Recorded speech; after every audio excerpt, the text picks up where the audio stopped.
கர்த்தருடைய பரிசுத்த நாமம் மகிமைப்படுவதாக.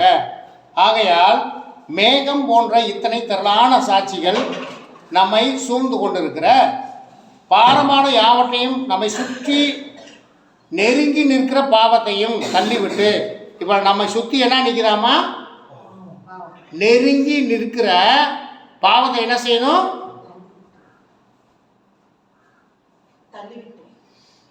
தள்ளி விடணும். தள்ளி விடுறோமா? பாவத்தை தள்ளி விடுறோமா இல்லை பிடிச்சிக்கிட்டு இருக்கோமா? யோசியுங்கள். பாவம் நம்மளை நெருங்கி வருகிற பொழுது, நம்மை சுற்றி நெருங்கி வருகிற பொழுது என்ன பண்ணணும்? என்ன பண்ணணும்? நீங்கள் தள்ளி விட மாட்டீங்க போல தெரியுத. ஒருத்தட்டியும் பேச்சையே காணமே. தள்ளி விடலாம் பார்க்குறோம். தள்ளி விட்டு விசுவாசத்தை, இப்போ விசுவாசத்தை உங்களை தோக்குறவர் யாரு? இயேசு கிறிஸ்து. இப்போ முடிக்க போறவர் யாரு? இயேசு கிறிஸ்து தான். முடிக்கிறவருமாய் இருக்கிற இயேசுவை நோக்கி நமக்கு நியமித்திருக்கிற ஓட்டத்தில் பொறுமையோட ஓட கடவோம்.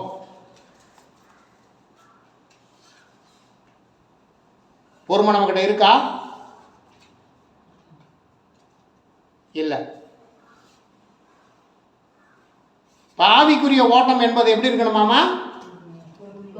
பொறுமையோட ஓட கடவோம். சிலர்லாம் பார்த்தீங்கன்னாக்க கற்பாறையின் மேலே விழுந்த விதையை போல என்ன பண்ணுவாங்க?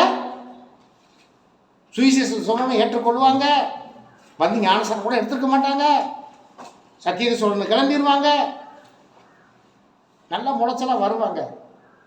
வெயில் வந்துருச்சுன்னா, பாவம் நெருக்குச்சுன்னா என்ன ஆயிரும்?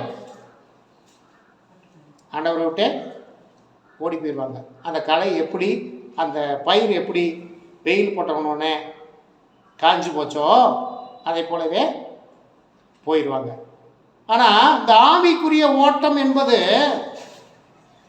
பொறுமையோட ஓட வேண்டும். இது வசனம் தான் சொல்லுகிறது. விசுவாசத்தை துவக்கினவரும் அதை முடிக்கிறவருமாய் இருக்கிற நம்முடைய ஆண்டவராகிய இயேசு கிறிஸ்து நியமித்திருக்கிற ஓட்டத்திலே பொறுமையோட ஓட கடவோம். அவர் தமக்கு முன் வைத்திருந்த சந்தோஷத்தின் பொருட்டு அவமானத்தை எண்ணாமல் சிலுவையை சகித்து தேவனுடைய சிங்காசனத்தில் வலது பரிசத்தில் வீற்றிருக்கிறார். இப்போ ஆண்டவராகிய இயேசு கிறிஸ்துவுக்கு என்ன சொல்லியிருக்குது? வைத்திருந்த சந்தோஷத்தின் பொருட்டு. என்ன சந்தோஷம்? ஆண்டவராகிய இயேசு கிறிஸ்துக்கு என்ன சந்தோஷம்?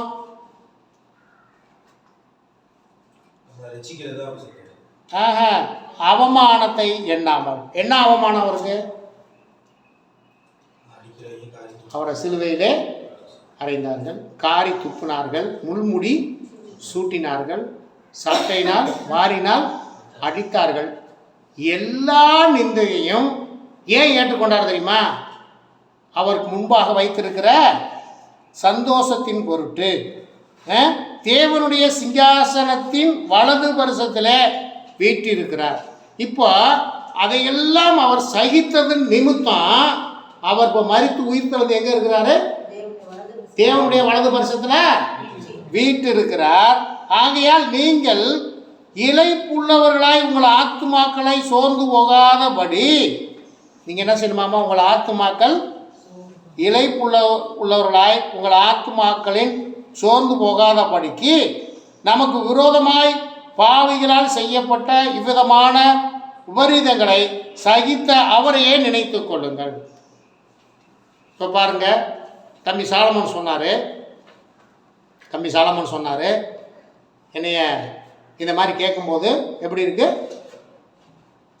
உனக்கு குழந்தை இல்லையான்னு கேட்கும்போது என்ன எப்படி இருக்குது?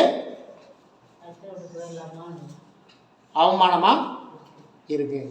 இதில் அவமானப்படுறதுக்கு ஒன்றுமே இல்லை. ஏன்?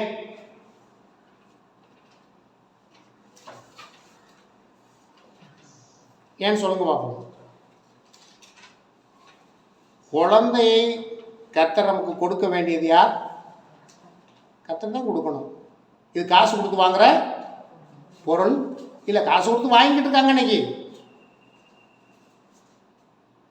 எங்கே வாங்குறாங்கன்னு கேட்குறீங்களா? அதெல்லாம் அப்புறம். மதுரை பெரிய ஆஸ்பத்திரி, திண்டுக்கல் பெரிய ஆஸ்பத்திரியில் குழந்தைய வாங்குறாங்க. திருடிட்டு போய் விற்கிறாங்க. தெரியுமா உங்களுக்கு? திருடிட்டு போய் விற்கிறாங்க. ஆகவே நம்முடைய வாழ்க்கையில் எது நடக்க வேண்டுமோ அது நடந்து தான் ஆகும். இப்போ என்னன்னு கேட்டிங்கன்னா, இந்த ப்ராப்ளம் எங்களுக்கு மட்டும்தான் இருக்கு அப்படி இல்லை, சாலமோன் வீட்டுக்கு மட்டும்தான் இருக்கா. எத்தனையோ பேருக்கு இருக்குது.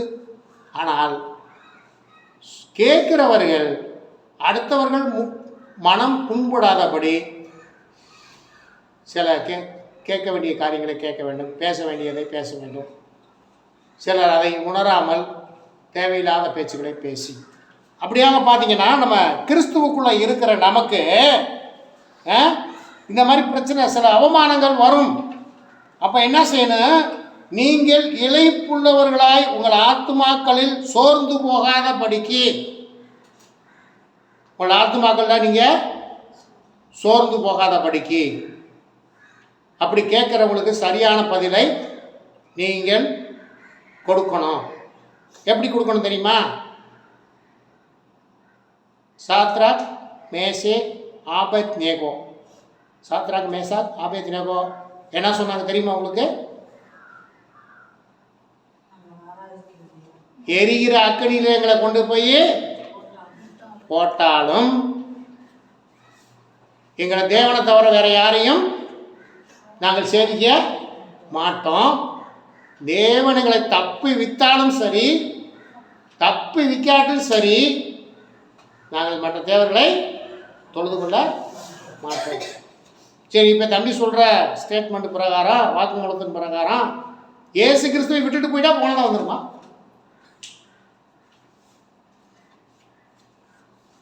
இயேசு கிறிஸ்துவை விட்டுட்டு போயிட்டா குழந்தை வந்துருமா? அப்போ இது என்னவா இருக்கும்னு நினைக்கிறீங்க நீங்க?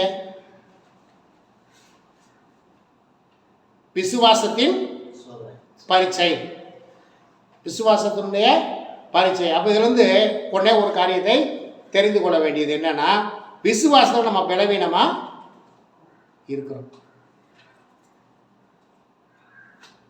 ஆகவே நீங்கள் இயேசு கிறிஸ்துவை தொடர்ந்து பிடித்து கொள்ளுங்கள். நமக்கு கொடுக்க வேண்டியதை கர்த்தர் கண்டிப்பாக கொடுப்பார்.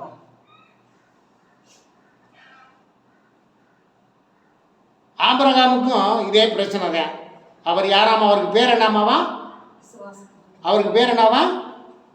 விசுவாசத்தின் தகப்பன். விசுவாசத்தின் தகப்பனுக்கு வருஷக்கணக்கா குழந்தை இல்லை.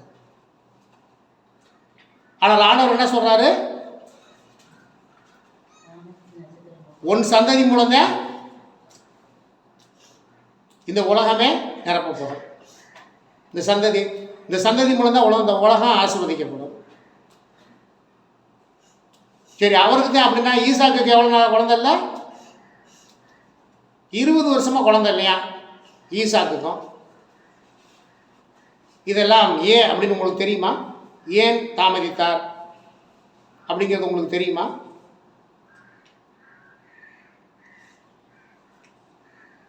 அந்த தாமதம் ஒவ்வொரு காலகட்டத்தில் சிலர் தாமதிக்கிறது எதுக்குன்னா, அதை தாமதித்து அந்த காலங்களை நிறைவேற்றி கொண்டு வந்தாங்க. இந்த 6000 வருஷம் நிறைவேறும். இயேசு கிறிஸ்துடைய பிறப்பும் வருகையும் அந்த காலம் சரியாக வருவதற்கு சில சமயங்களை சில காரியங்களை தடவை எண்ணி கொண்டு வருகிறார். அப்போ கர்த்தருடைய பிள்ளைகளுடைய வாழ்க்கையில சில சமயங்களில் இந்த மாதிரி தடைகள் ஏற்படுமானால் அது நன்மைக்கு ஏதுவாக இருக்கும். அது இப்பொழுது நமக்கு தெரியாது, பின் ஒரு நாளிலே அது நமக்கு தெரிய வரும். கர்த்தருக்கு ஸ்தோத்திரம். கீழே வாசிக்கல, நாளை வாசிங்க. பாவத்திற்கு விரோதமாய் போராடுகிறதில் ரத்தம் சிந்தப்படத்தக்கதாக நீங்கள் இன்னும் எதிர்த்து நிற்கவில்லையே. பாவத்திற்கு விரோதமாய் போராடுகிறதில் ரத்தம் சிந்தத்தக்கதாக நீங்கள் இன்னும் எதிர்த்து நிற்கவில்லையே. அப்போ நம்மளை சுற்றி நெருக்குகிற பாவத்தை தள்ளி விடணும். அதை எப்படி தள்ளி விடணுமாமா? நம்ம இன்னும் ரத்தம் சிந்தத்தக்கதாக, பாவத்துக்கு விரோதமாக நம்ம இன்னும் ரத்தம் சிந்தப்படத்தக்கதாக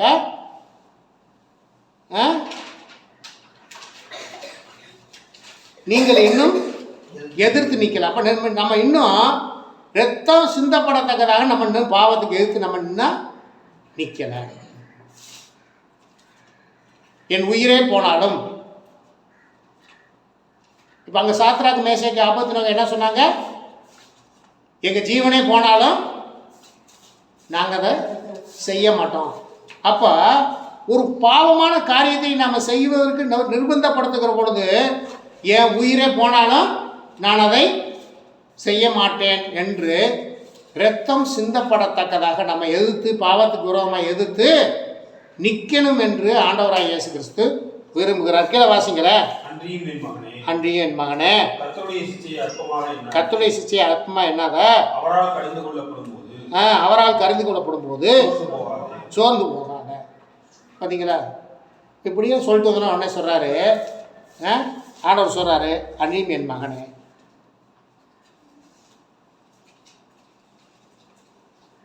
கர்த்தருடைய சிச்சை அற்பமா என்னாத.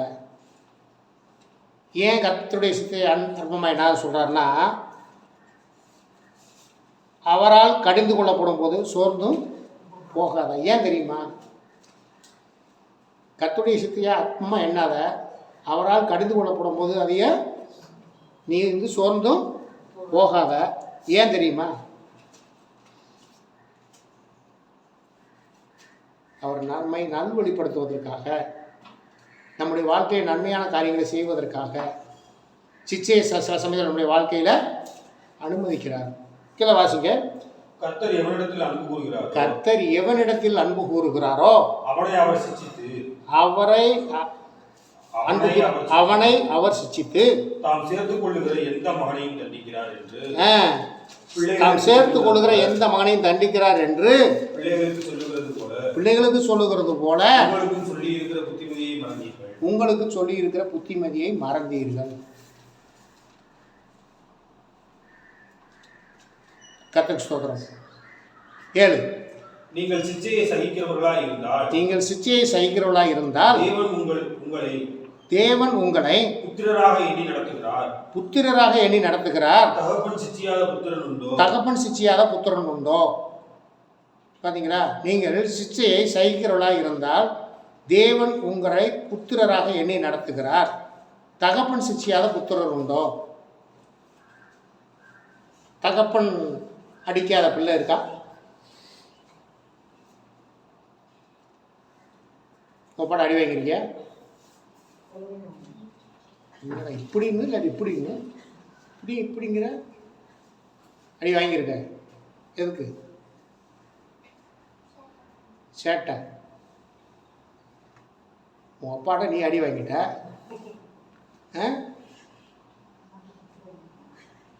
இப்படி ஒவ்வொருவரும் தன்னுடைய பிள்ளைகள் நல்வழியிலே நடக்க வேண்டும் என்று என்ன செய்கிறோம்? பிள்ளைகளை சிச்சிக்கிறோம். பிரியமில்லாத காரியங்களை செய்கிற பொழுது சிச்சிக்கிறோம். அப்போ அவருக்கு பிள்ளையா இருக்கிற நம்ம பிரியமில்லாமல் நடந்தா சிச்சிப்பார். கர்த்தருக்கு ஸ்தோத்திரம். கீழே வாசிங்களா. எல்லாருக்கும் கிடைக்கும் சிச்சை உங்களுக்கு கிடையாது. எல்லாருக்கும் கிடைக்கும் சிச்சை உங்களுக்கு கிடைக்காது இருந்தால் நீங்கள் புத்திரராயிராமல் வேசி பிள்ளைகளாய் இருப்பீர்கள். இப்போ இன்னைக்கு இந்த ஆவிக்குரிய ஊழியத்தில் இந்த போதனையெல்லாம் கிடையாது. இந்த ஆவிக்குரிய ஊழியத்தில் இந்த போதனையெல்லாம் இல்லை. அப்புறம் என்ன, வேற என்ன போதனை இருக்குது?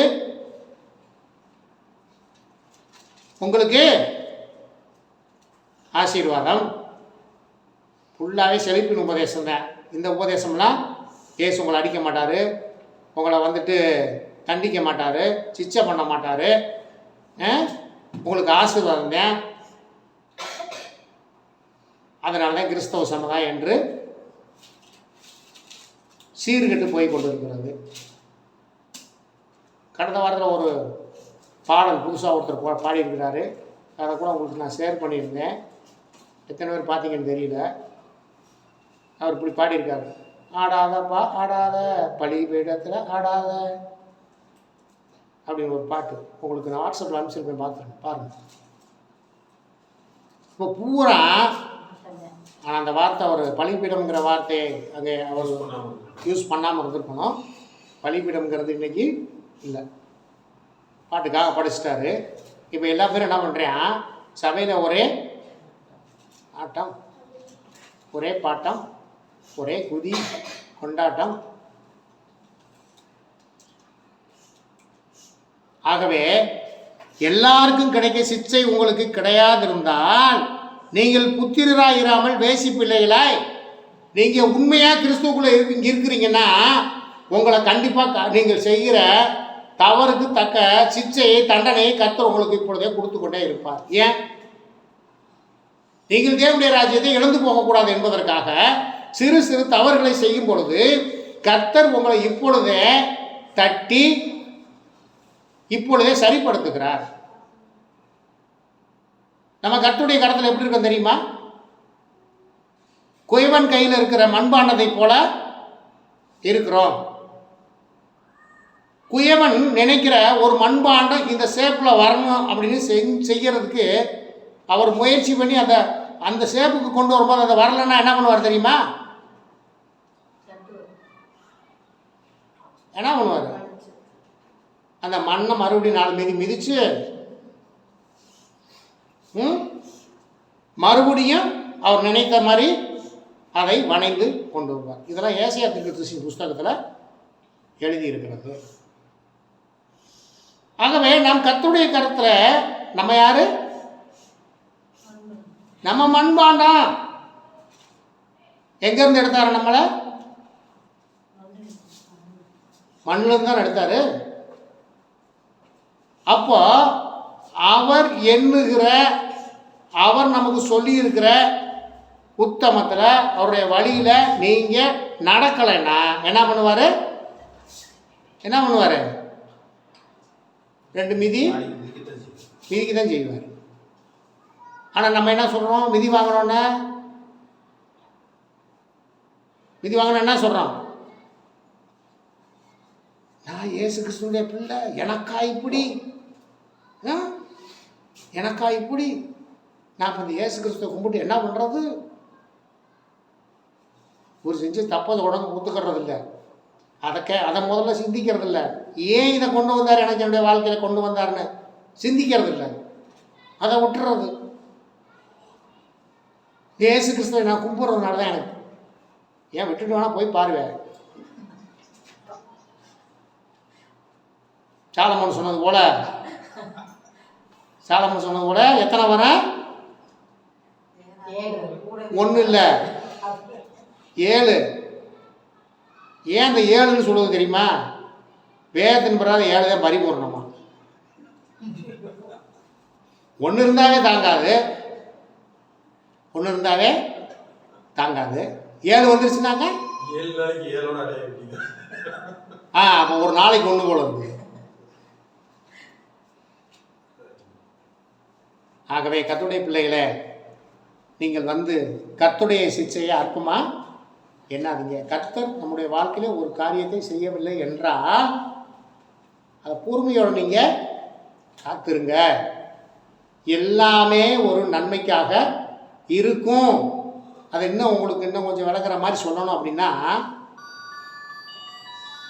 இந்த காலகட்டத்தில் ஒரு குழந்தைய கொடுத்து அந்த குழந்தை வளர்ந்து ஆகாத பிள்ளையா போகாதபடிக்கு கர்த்தர் என்ன பண்ணி வச்சிருப்பாரு? கடை பண்ணி வைத்திருப்பார். அப்போ ஏற்ற நேரத்தில் தான் கொடுப்பார். புரியுதா உங்களுக்கு? ஒரு சகோதரி, தஞ்சாவூர்லேருந்து வந்த சகோதரி செந்திரையில் சாட்சி சொன்னாங்க. அந்த பிள்ளைக்கும் குழந்தை இல்லை, ஆனால் இப்போ ட்ரீட்மெண்ட் எடுத்துக்கிட்டு இருக்கிறாங்க. அந்த சகோதரி சொல்லிச்சு, நீங்கள் எல்லாம் கேட்பீங்க. என்ன சொன்னாங்க? ஒருவேளை கர்த்தர் எனக்கு குழந்தைய கொடுத்துருந்தா கூட நான் கர்த்தருக்குள்ள இப்போது வளர்க்க முடியாது. ஏன்னா அவங்க அந்த பிள்ளை திருமணம் பண்ணி போன இடம் அப்படி பைகளவே கையில் அடிக்க முடியாது, ஏசப்பான்னு சொல்ல முடியாது. இந்த சகோதரி உண்மையிலே ஒரு நல்ல புரிந்து கொண்ட ஆனால் இப்போ அவங்க குடும்ப நிர்பந்தத்தின் நிமித்தம் அந்த பிள்ளை அந்த ட்ரீட்மெண்ட்டுக்கு அனுமதிச்சிருக்குது. இன்னும் கர்த்தர் பார்த்துக்குவார். கர்த்தருக்கு ஸ்தோத்திரம். ஆகவே வந்துட்டு ஏன் அதை தடை பண்ணுகிறார் என்பதுக்கு அவர் நன்மையான காரியத்தை கண்டிப்பாக கர்த்தர் வைத்திருப்பார். அது நமக்கு இப்பொழுது எப்படி தெரியும்? ஒருவேளை கர்த்தர் மேலே நமக்கு கோபமாக கூட இருக்கும், கோபமாக கூட இருக்கும். சரி, ஆனால் அது நம்முடைய வாழ்க்கையை நன்மையாக நமக்கு செய்யும் பொழுது நாம் அதை உணர்வோம். கீழே வாசிங்க, 9 வாசிங்க. அன்றியும் நம்முடைய சரீரத்தின் தகப்பன்மார்கள் நம்மை சிட்சிக்கும் போது அவர்களுக்கு நாம் அஞ்சி நடந்திருக்க நாம் பிழைக்கத்தக்கதாக ஆவிகளின் பிதாவுக்கு வெகு அதிகமாய் அடங்கி நடக்க வேண்டும் அல்லவா? நம்முடைய ஆவிகளின் பிதாவுக்கு வெகு அதிகமாய் அடங்கி நடக்க வேண்டும் அல்லவா? சரீர பிரகாரமான நம்முடைய தகப்பனுக்கே அடி கொடுத்த என்ன பண்றான்? பயந்து நடக்கிறோம்ல. சரி, ஆவிகளின் பிதாவாகிய நம்முடைய பரமபிதா நம்மளை அடிக்கும் போது நம்ம என்ன செய்யணும்? பயந்து நடக்கணும். கீழவாசி. அவர்கள் தங்களுக்கு நலமென்று தோன்றினபடி கொஞ்ச காலம் சிச்சித்தார்கள். இவரோ நம்முடைய பரிசுத்தத்திற்கு நாம் பங்குள்ளவர்களாகும் பொருட்டு நம்முடைய பிரயோஜனத்துக்காகவே நம்மை சிச்சிக்கிறார். அப்போ நாம் பரலோகத்தினுடைய பங்கடைய வேண்டும் என்பதற்காக ஆண்டவர் நம்ம என்ன பண்றாரு? இப்பொழுதே இங்கேயே சிச்சிச்சு அவருடைய வழியிலே நம்மை நடத்துகிறார். கீழே வாசிங்க. எந்த சிச்சையும் தற்காலத்தில் சந்தோஷமாய் காணாமல் துக்கமாய் காணும். ஆகிலும் பிற்காலத்தில் அதில் பழகினவர்களுக்கு அது நீதியாக சமாதான பலனை தரும். இப்ப பாருங்க, கர்த்தர் நம்முடைய வாழ்க்கையில சில சமயங்களில் சிச்சையை கொடுக்கிற போது அது நமக்கு எப்படி தெரியுமாமா? சந்தோஷமாய் காணாமல். அது நமக்கு சந்தோஷமா தெரியாது. நம்ம மகனை பிடிச்சி 2 இருக்குன்னு அவனுக்கு சந்தோஷமா இருக்குமா? அது எல்லாருமே அடி வாங்கியிருப்போம். சின்ன வயசுல எல்லாருமே அடி வாங்கியிருப்போம். எனக்கு ஞாபகம் இருக்க, எங்கள் அப்பாட்ட நான் அடி வாங்கினது எதுக்கு தெரியுமா? விவரம் தெரியும், அவ்வளோதான். மிஞ்சி போனால் ஒரு அதிகபட்சம் 4 வயசு இருக்குன்னு நினைக்கிறேன். எங்கள் அப்பா குடிக்கிற சிகரெட் தூக்கி வாயில் வச்சுக்கிட்டு சும்மா பொய்யா தீக்குச்சி இப்படி பற்ற வச்சுக்கிட்டு இருந்தேன் எங்கள் அப்பா பக்கத்துலேயே. எத்தனை வயசு? 4 வயசில் சும்மா எடுத்து வாயில் வச்சுக்கிட்டு தீக்குச்சி எடுத்து சும்மா அப்படி இப்படின்னு இருந்தேன். பட்டாறு 2 இருக்குது. எதுக்கு?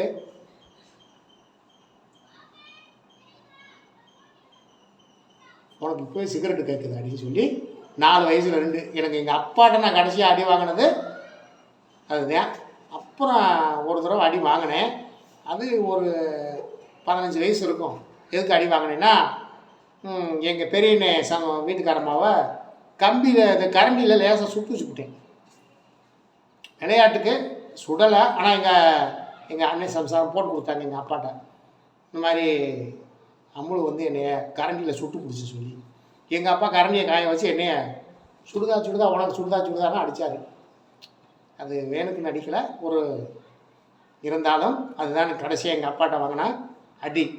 இப்படி எல்லாருமே அடி வாங்காமல் ஆம்பளை பிள்ளையாக இருந்தாலும் பொம்பளை பிள்ளையாக இருந்தாலும் அடி கண்டிப்பாக ஒரு வேளை மறந்துருப்பீங்க. நான்லாம் ஞாபகம் வச்சுருக்கேன் பார்த்தீங்களா. அப்புறம் ஒரு தடவை எதுக்கு அடி வாங்கினேன் தெரியுமா? எங்கள் பெரிய அண்ணன் அடி வாங்கினேன். எதுக்கு தெரியுமா? அப்போ மிஞ்சி போனால் 5 வயசு இருக்கும். எத்தனை வயசு இருக்கும்? 5 வயசு இருக்கும். ஒட்டு பீடி குடிக்கிறது. ஒட்டு பீடினா என்னன்னு தெரியுமா? குடிச்சுக்கிட்டு போட்டிருப்பாங்களா, இந்த இவ்வளோ நெட்டு கிடக்கும்ல, அதான் ஒட்டு பீடி. அதை எடுத்து குடிக்கிறது. எங்கள் அண்ணன் பெரிய அண்ணன் பார்த்துட்டாரு. வாழை காலி இருக்குல்ல, வாழைத்தாரில் காலி இருக்கும்ல, அடுத்து என்னையே என் தம்பி எங்கள் அண்ணன் 3 பேத்தையும் அடி, சரியான அடி. எதுக்கு?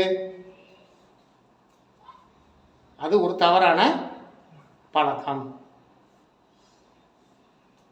ஆனால் தவறான பழக்கமும் எங்கள் அண்ணன் அடித்தார். ஏன்னா எங்கள் அண்ணன் அந்த பழக்கத்தை செஞ்சுக்க அந்த வேலையை செஞ்சுக்கிட்டு இருந்தார். அவர் பீடி குடிப்பார்.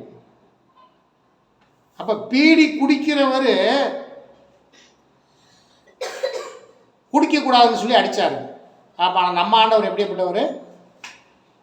அவர் பரிசுத்தம் உள்ளவர், அவர் பாவம் இல்லாதவர். அவர் நம்மை கண்டிப்பாக நம்மை தண்டிக்கிறவராய் சிட்சிக்கிறவராய் இருக்கிறார்.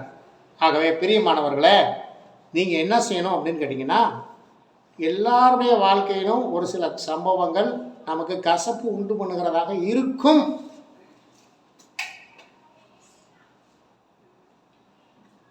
தற்காலத்தில் அது நமக்கு எப்படி இருக்குமாமா? சந்தோஷமாய் காணாமல் துக்கமாய் தான் காணும். ஆகிலும் பிற்காலத்தில் அதில் பழகினவர்களுக்கு அது நீதியாகிய சமாதான பலனை தரும். இப்போ பாருங்க, சிலருக்கு குழந்தை இல்லை என்று வருத்தம். குழந்தை இருந்து அவன் ஆகாதவனாய் போகிற பொழுது பெற்றவர்களுக்கு எப்படி இருக்குது? என்ன சொல்லுவாங்க? துன்மார்க்கனா போயிட்டானாக்க பெற்றவங்க என்ன சொல்லுவாங்க? இவனை பெற்றதுக்கு சும்மாவே இருந்திருக்கலாம். அப்போது எல்லா விதத்திலும் பாருங்கள், குழந்தை இல்லைங்கிற வருத்தம் இல்லாதவங்களுக்கு, குழந்தை இருக்கிறவே அவன் ஆகாதவனாக போகும்போது அங்கேயும் வருத்தம். ஆகவே தான் கர்த்தருடைய பிள்ளைகளை நம்முடைய வாழ்க்கையிலே கர்த்தர் சில காரியங்களை நம்முடைய வாழ்க்கையிலே அனுமதிக்காமல் வைத்திருக்கிறார் என்றால் அது நன்மைக்கு ஏதுவாகத்தான் இருக்கும் என்பதை இந்த நாளிலே நீங்கள் தெரிந்து கொள்ளுங்கள். அதற்கு நாம் இன்னும் விசுவாசத்தில் பலவீனமாக இருக்கிறோம். இன்னொன்று, பாவத்துக்கு இரத்த சிந்தத்தக்கதாக நம்ம எதிர்த்து நிற்கலை என்பதை நீங்கள் உணர்ந்து கொள்ளுங்கள். ஆகவே பிரியமானவர்களே, வாசிங்க 12 வாசிங்கள. ஆகையினால் நெகிழ்ந்த கைகளையும் தளர்ந்த முழங்கால்களையும் நீங்கள் திரும்ப நிமிர்த்தி. இப்போ என்ன செய்யணுமாமா? நீங்கள் இதுல இருந்து நீங்கள் ஜெயம் பெறணும் அப்படின்னா நீங்கள் என்ன செய்யணும்? ஏதோ முடிக்க போகிறேன். 12வது வசனம் எல்லாம் கவனிங்க. என்ன செய்யணுமாமா? ஆகையால் நெகிழ்ந்த கைகளையும் தளர்ந்த முழங்கால்களையும் நீங்கள் திரும்ப நிமிர்த்தி. என்னென்னத்தை நிமிர்த்தணுமாமா? நெகிழ்ந்த கைகள். நெகிழ்ந்த கைனா என்னது? உங்க முழங்காலையும் உங்க கையை நீங்க என்ன செய்யணும்? மறுபடியும் நிமித்துங்க. முழங்கால் போடுங்க, நிமித்துங்க, சோர்ந்து போகாதீங்க. தொடர்ந்து உங்கள் ஆண்டவராய் இயேசு கிறிஸ்துவிட்ட நீங்கள் தொடர்ந்து உறுதியாய் பற்றி கொண்டு உங்கள் நெகிழ்ந்த கைகளையும் உங்கள் முழங்கால்களையும் நீங்கள் திரும்ப நிமிர்த்தி, முடமாகிறது பிசகி போகாமல் சுஸ்தமடையும் படிக்கு. என்ன பண்ணுமாமா? முடமாக இருக்கிறது பிசகி போகாமல் சுஸ்தமாக இருக்கும்படிக்கு உங்கள் பாதங்களுக்கு வழியை செவ்வைப்படுத்துங்க. ஆகவே ஆண்டவர் நமக்கு வைத்திருக்க எல்லாத்தையும் கொடுப்பார். உங்கள் விசுவாசத்தை என்ன பலப்படுத்துங்க. பாவத்துக்கு ரத்த சித்தத்துக்காக எதிர்த்து நில்லுங்க. உங்கள் முழங்கால்களையும் உங்கள் கைகளையும் மீண்டும் நிமிர்த்துங்க. கர்த்தர் உங்களை ஆசீர்வதிப்பார். கர்த்தருக்கு ஸ்தோத்திரம். கர்த்தருடைய சமூகத்தில் நம்மை தாழ்த்தி நாம் ஜெபிப்போம். அன்பின் பரலோக பிதாவே, இந்த வேலைக்காய் நாங்கள் நன்றி செலுத்துகிறோம். இந்த நாளினுடைய கர்த்தாவே ஸ்தோத்திரம். எபிரேயருக்கு எழுதின நிருபம் 12ஆம் அதிகாரத்தில் 1 முதல் சில வசனங்களை நாங்கள் இந்த நாட்களிலே வாசித்து, ஆண்டவரே ஸ்தோத்திரம் கர்த்தாவே, நீங்கள் எங்கள் மேல் வைத்திருக்கிற ஆண்டவரே ஸ்தோத்திரம், ஆண்டவரே அன்பை குறித்தும் கண்ணிதத்தை குறித்தும் நாங்கள் ஆண்டவரே இந்த நாட்களிலே நாங்கள் ஆண்டவரை அடைந்து கொண்டோம். ஆண்டவரே நாங்கள் ஆண்டவரே ஆண்டவரே ஸ்தோத்திரம், ஆண்டவரே நெகிழ்ந்த கைகளையும் ஆண்டவரே எங்களுடைய முழங்கால்களையும் நிமிர்த்தி இன்னும் உறுதியாய் விசுவாசத்தில் பலப்படவும் பாவத்துக்கு எதிர்த்து நிற்கவும் உங்கள் பரலோக ராஜ்யத்துக்கு ஆயத்தப்படவும் எங்களுக்கு உதவி செய்யுங்க. உங்கள் கரம் ஆவியானவர் எங்களோடு கூட இருக்கட்டும். எங்களை ஆண்டுகளுக்கு வழி நடத்துங்க. இயேசு கிறிஸ்துவின் நாமத்தினால ஜெபிக்கிறோம் எங்கள் ஜீவனுள்ள நல்ல பிதாவே, ஆமென். என் ஆத்துமாவே கர்த்தரை ஸ்தோத்திரி, என் முழு உலக பரிசுநாமத்தை ஸ்தோத்திரி. என் ஆத்மாவே கர்த்தரை ஸ்தோத்திரி. கர்த்தர் செய்த சகல உபகாரங்களையும் மறவாதே. ஆமென். நம்முடைய பிதாவாகிய தேவனுடைய அன்பும் கர்த்தராகிய இயேசு கிறிஸ்துவின் கிருபையும் பரிசுத்த ஆவியானவருடைய அந்யோன்யமும் கர்த்தரை தொழுது கொண்ட கர்த்தருடைய பிள்ளையாகிய நம்மோடும் உலகத்தில் உள்ள எல்லா பரிசுத்தவான்களோடும் என்றும் என்னும் சதா காலம் நிலைத்திருப்பதாக. ஆமென். அல்லேலூயா, அல்லேலூயா, அல்லேலூயா. கர்த்தர் தாமே உங்களை நிறைவே ஆசீர்வதிப்பாராக. கர்த்தருக்கு ஸ்தோத்திரம், கர்த்தருக்கு ஸ்தோத்திரம், கர்த்தருக்கு ஸ்தோத்திரம்.